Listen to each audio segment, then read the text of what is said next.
Washington vient de donner le feu vert à Shell pour faire des forages dans l'océan Arctique au large de l'Alaska. Le groupe pétrolier anglo-néerlandais compte creuser jusqu'à 6 puits, jusqu'à 40 mètres de profondeur dans la mer de Chukchi.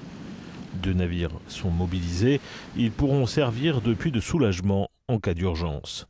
Cette décision du département de l'Intérieur a provoqué la colère des associations de défense de l'environnement. Début avril, la plateforme pétrolière Polar Pioneer avait été interceptée par Greenpeace dans le Pacifique alors qu'elle était remorquée vers Seattle. Shell comptait louer la plateforme pour son projet en Alaska.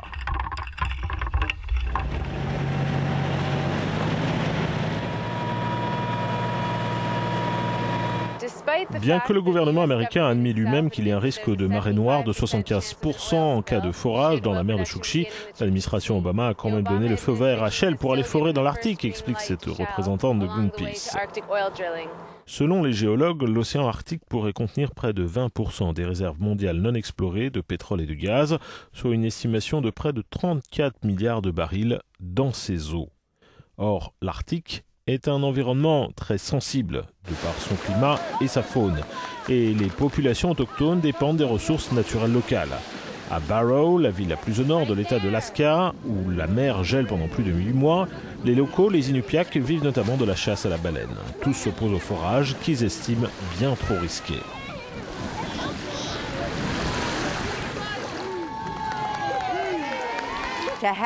Il ne faudrait pas beaucoup de glace pour boucher les tuyaux qui vont aspirer le pétrole. Le métal devient plus fragile, cassant dans notre environnement. Quand il fait très froid, les choses cassent très facilement.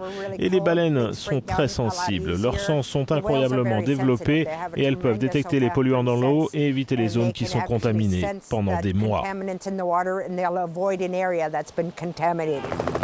En 2012, Shell avait procédé à des premiers forages en Alaska, mais après quelques mois, le groupe avait été contraint de stopper suite à des problèmes avec l'un de ses bateaux. La compagnie pétrolière avait fini par devoir évacuer la plateforme Kuluk. Des soucis qui font dire aux écologistes que Shell ne possède pas la technologie nécessaire pour mener à bien son projet de manière totalement sûre pour l'environnement.